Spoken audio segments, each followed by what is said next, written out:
Hello and welcome to the Sidebar, presented by True Crime News, taking you inside the courtrooms of high-profile and notorious cases from across the country. I'm your host, Joshua Ritter. I'm a criminal defense lawyer based in Los Angeles and previously an LA County prosecutor for a decade. You can find me on all social media at Joshua Ritter ESQ or at joshuaritter.com. We are recording this on Wednesday, April 30th, 2025. In this week's episode, jury selection is around the corner in the federal sex trafficking case of Sean Diddy Combs. Plus, a judge gives the green light for prosecutors to pursue charges against a man charged with his missing wife's murder. But first, the continuing retrial of Karen Reed, again facing charges in the death of her police officer boyfriend.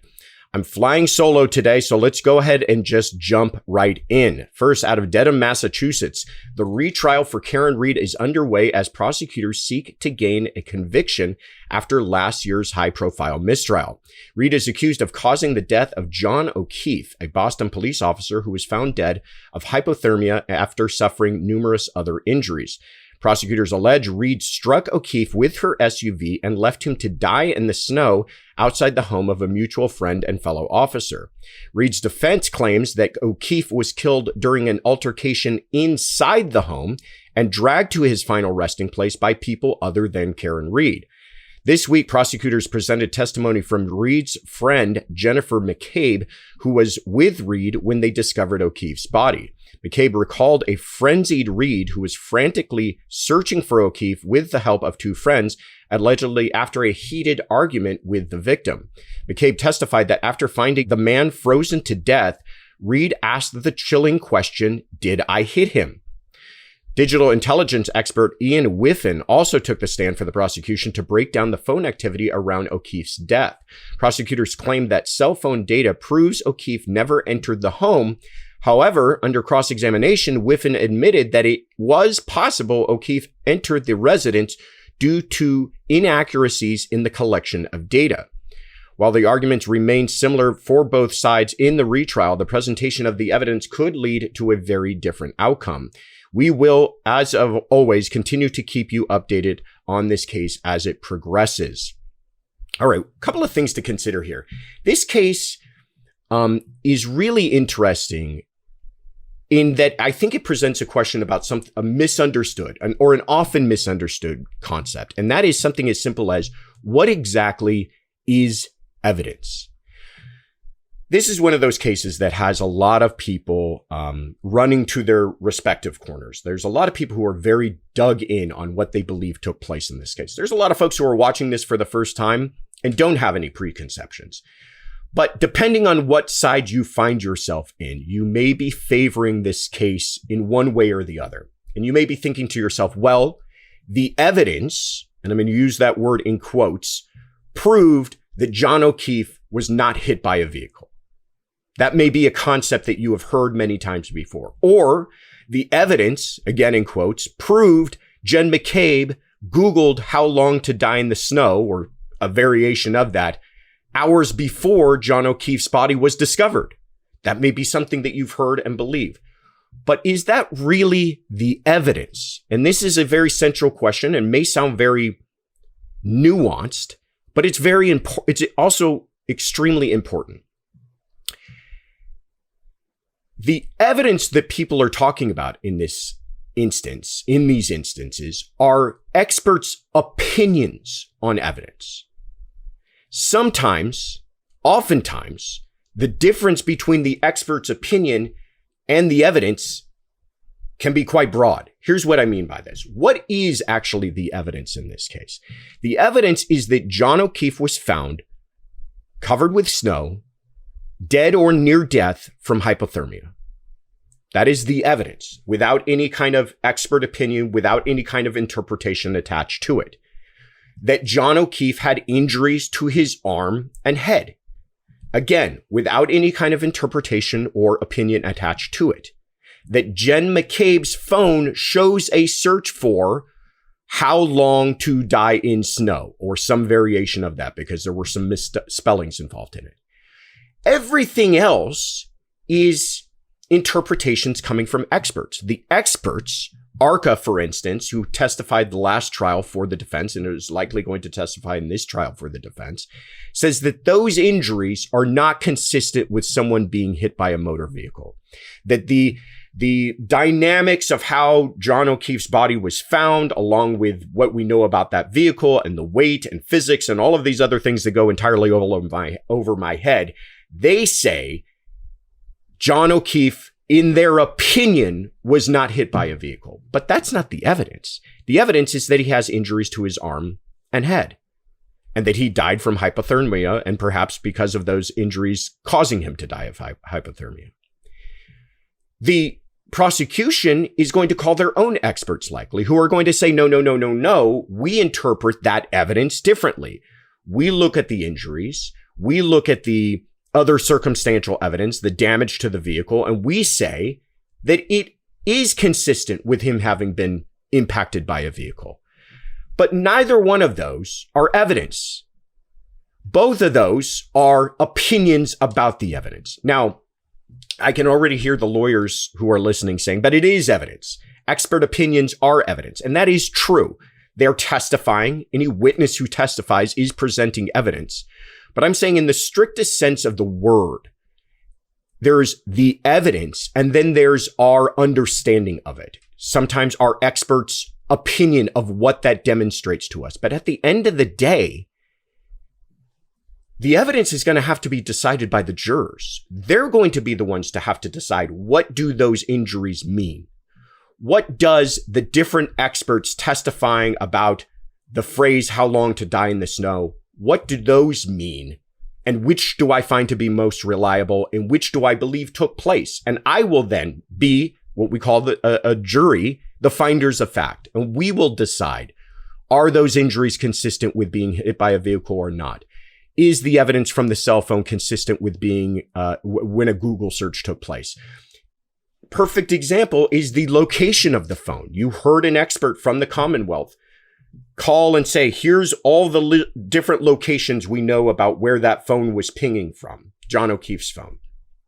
But because of accuracies related to the actual location, we can't pinpoint it down to the foot. We can give you a general 10-foot, 20-foot radius of certainty.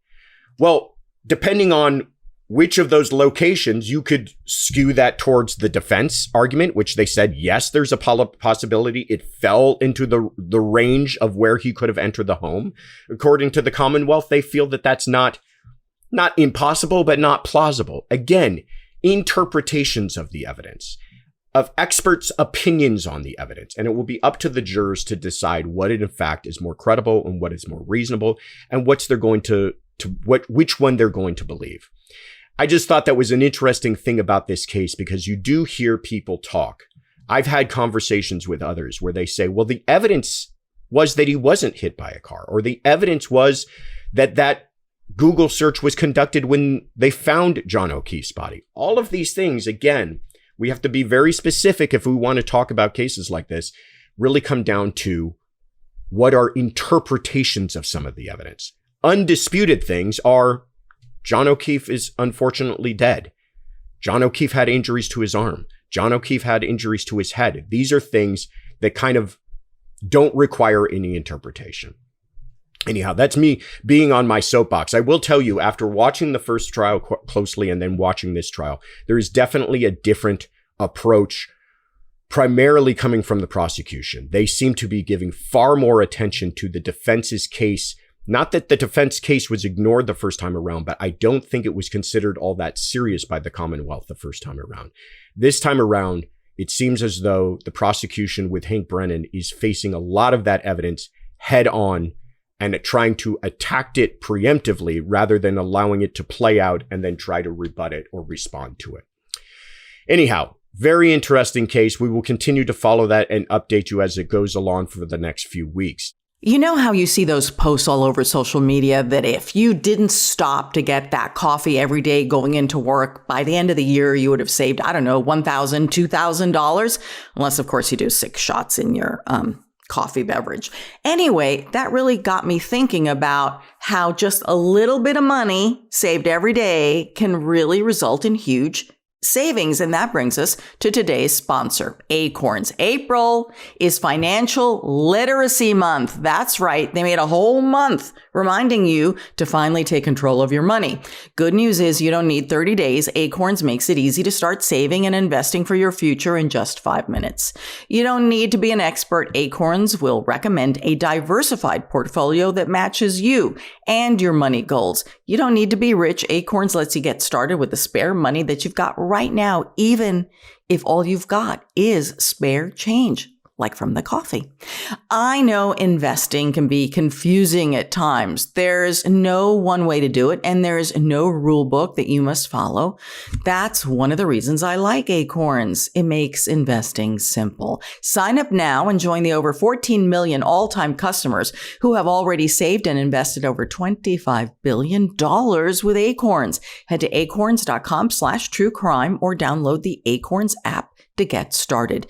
Paid non-client endorsement compensation provides incentive to positively promote Acorns. Tier 1 compensation provided. Investing involves risk. Acorns Advisors, LLC, an SEC-registered investment advisor. View important disclosures at acorns.com/truecrime. Let's move along to Manhattan, New York, where the sex trafficking case of hip-hop mogul Sean Diddy Combs is nearing its start as hundreds of prospective jurors crowd a federal court for jury selection.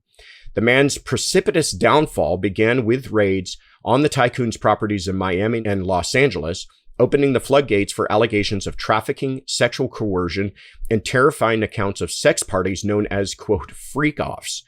Combs has remained behind bars since his arrest, despite multiple attempts by his defense to secure a bond for the entrepreneur. Ahead of trial, Combs' defense was dealt another blow after a judge ruled that footage that appears to depict Combs physically abusing his ex, Cassie Ventura, will be shown to jurors.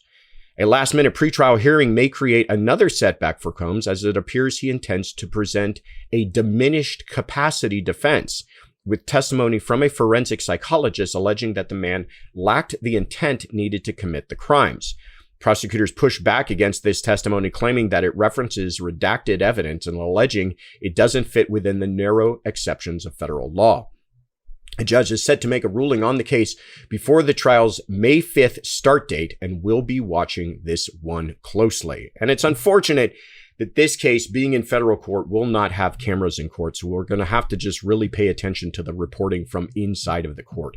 But the first question to come up, now that jury selection is going to begin here any day, is what type of jurors are each side looking for? How difficult, first, will it be to find an impartial jury in this case? This is a case with really high notoriety, really high profile. Many people, I imagine, that are going to be in the prospective jury pool are going to know who Sean Diddy Combs is. And I imagine many of those people will know what he's accused of. And many of those will also have formed opinions about this already. So we're going to see probably a very protracted jury selection process. But what, I get asked this question often, are each side looking for? What kind of people do they want? Well, both sides want people who know nothing about this case. Neither side wants people coming in with preconceptions or biases. But for the prosecution, I think you're looking for people who may not understand Diddy's lifestyle, people who may be alienated by that, people who may be offended by that, people who cannot comprehend the lavish behavior and lifestyle that he had, because that's going to become much of the defense case, is that, listen, he lived a different life from many of us. He was a billionaire. He had lavish parties. At these lavish parties, there was sex taking place. There was drinking taking place. There was orgies taking place. All of these things, though, however, ladies and gentlemen, are not criminal.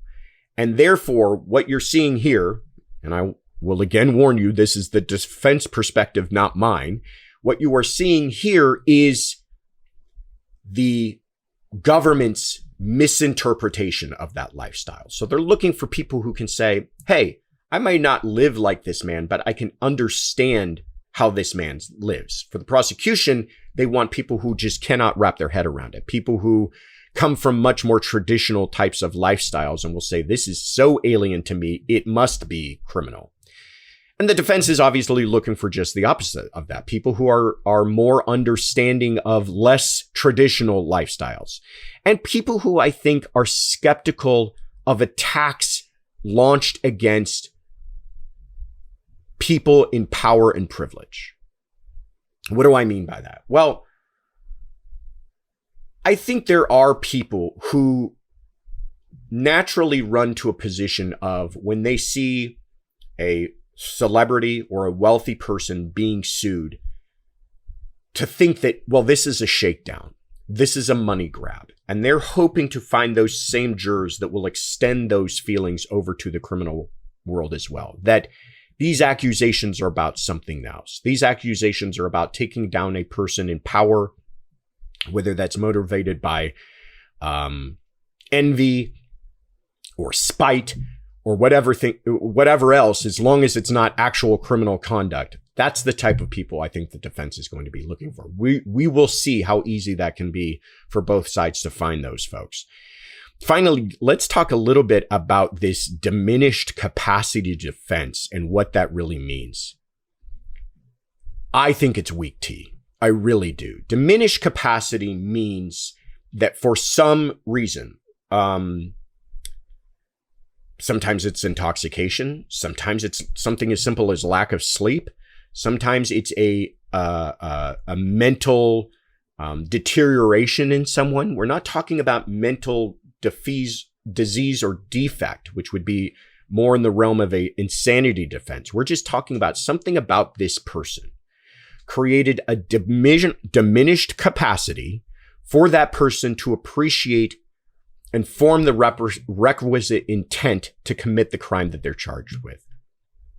Again, to me, this is weak tea. To me, this is the types of arguments that you make as the defense when you've got no other arguments left. This isn't, and this is not an argument that they cannot make that they necessarily need to make to the exclusion of other arguments. So they may, and I'm sure that they will, attack the people's proof on, whether or not these witnesses and complaining witnesses and victims are credible, whether or not they can support any of the allegations. But if you're falling back to the position of the defense of, well, my client couldn't really commit this crime because of whatever kind of diminished capacity he had inside his brain, to me, that's running scared. To me, that's a defense of last resort. And honestly, not that believable. You talk about a person who is running media empires and music empires and alcohol empires. Doesn't sound like a person who's suffering from the type of unrest or diminished capacity inside their brain that would not allow them to be held criminally responsible. But we will see, of course, how this all actually plays out in court in the coming weeks here. And this trial, like I said, is going to begin jury selection next week, and we will continue to follow it closely. Finally, let's move on to San Antonio, Texas, where a judge has declined to dismiss any part of the murder indictment against a man accused of his missing wife's death. Brad Simpson was charged with Suzanne Simpson's killing days after the mother of four disappeared from the couple's home amid an alleged argument. The woman was last seen on October 6th of last year, but Simpson didn't report her missing until after 10 p.m. the following day. Simpson's defense wanted to dismiss parts of the indictment, claiming that they were vague and the state lacked the proper evidence without the mother's body, which still has not been found. Prosecutors and the judge ultimately disagreed, and the case will move forward as charged, even in the absence of Suzanne's remains. While they don't have the body, some strong circumstantial evidence allegedly links Simpson to the crime, including the purchase of cleaning supplies and surveillance footage that reportedly shows the man driving with several trash bags and a bulky item wrapped in a tarp one day after his wife's disappearance. Simpson's business partner has also been charged in connection with the death for allegedly helping Simpson modify an AK-47 into an unregistered machine gun. Though she has not been found, The woman has long been considered dead, and prosecutors remain confident that circumstantial evidence case is strong enough to gain a conviction. Let's talk about the challenge here to this case, first of all. It was an interesting, albeit very long shot argument that was being made here by the defense. The defense was essentially saying, listen, one of the cornerstones of our criminal justice system is notice. You have to tell someone what they're charged with. This is built into our Constitution. You have to arraign someone and tell them from the very beginning what it is exactly the government believes that you did. Okay? We cannot just bring people up on random charges of, we believe you committed murder, without giving them the when, the where, and the how of all of that taking place. And it can be that specific. It requires specificity. It's not just generally during a certain time period. And in the year of 2024, we believe that somewhere in the state of Texas, you committed the crime of murder. It has to give a date. It has to give a person. It has to give a location. All of these things are important, not just for establishing jurisdiction and everything else, but also for putting the defendant on notice so that they begin to understand what exactly are they defending themselves from? What exactly does the government believe that they did so that they can launch their own defense? And in this case, they're saying that the government was too vague, that the wording was too vague, that it was the timetable given of when this crime allegedly took place was too vague, and how it was committed is never explained by the government. If you can't even tell me how you believe a murder took place, how am I supposed to defend myself from that alleged murder? Problem is, if those arguments were to work, then that would essentially eliminate any no-body case from ever being brought. And we know that that is not true. And this is essentially the arguments that the prosecution made, is that, listen, yes, it's true you should be put on notice. Yes, it's true that should be specific, but that specificity doesn't need to include every mechanism as to how you committed this crime. As long as we can prove that you took someone's life in some manner and you're responsible for it, that's enough for you to be put on notice for our constitutional requirements. And the judge agreed with that. And that really should not be to the shock of anyone. But, applause to the defense for at least giving it a try. So now we're left with a no-body case. And it is true, as the defense outlines in their challenge, there are inherent difficulties built into a no-body case. One of those being an autopsy has never been performed. No medical examiner can give an opinion as to what the cause of death was in this case. And the most central question of all, whether or not this person is actually dead, still remains unanswered to some extent. So it's an obstacle for the prosecution. It is one of the more difficult cases for the prosecution to prove, because they're not just starting from the point of, we have a dead body. They have to prove that we have a dead person to begin with, and that's why we're here and charging murder. Now let's get into how that took place and who committed that crime. What's interesting about that is, while no-body cases present certain obstacles for the prosecution, those obstacles actually come with a very unique benefit. And this is what I mean by that. So first, the prosecution must prove that someone is dead. Well, how do you do that? How do you prove that a missing person is dead? I mean, this goes without saying. If you don't have a no-body case, you prove that the missing person is dead because you'll have a coroner say, I examined a dead person and this is how they died. This is the manner and cause of their death. Here you don't have that. So how do you prove that they're dead and not just simply missing? Well, you begin to talk about their habits and why this person wouldn't just vanish from the face of the earth. And you can do that in several ways. You might present cell phone activity.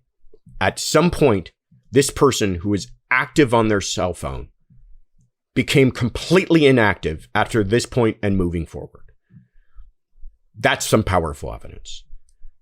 But another way you can do it is by calling witnesses to talk about that person's habit, to talk about how Suzanne may have been a person to never return a phone call too late, to always respond to a text, to always pick up her children from school, to always visit her her parents and loved ones on certain days.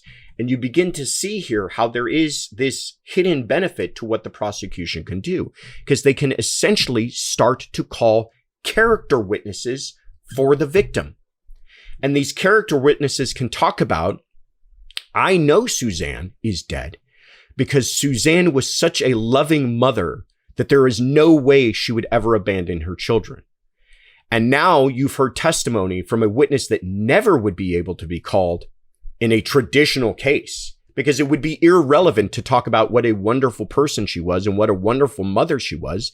There's no relevance to that in a simple murder case. But now, under the guise of proving her habits, you have to start talking about her character. And in talking about her character, you may be talking about some of the wonderful things that she was, and you're presenting that to the jury. So interesting kind of hidden benefit in these no body cases. Another fascinating case, another case that is gearing up to go to trial here any day soon, and another case that we will be following closely. But in the meantime, that is our show for this week. I'd like to give a very special thanks to our listeners and viewers for tuning in, for dealing with me being the only one that you're hearing from today, but I appreciate you being here. I am your host, Josh Ritter. You can find me on Instagram and Twitter at Joshua Ritter ESQ.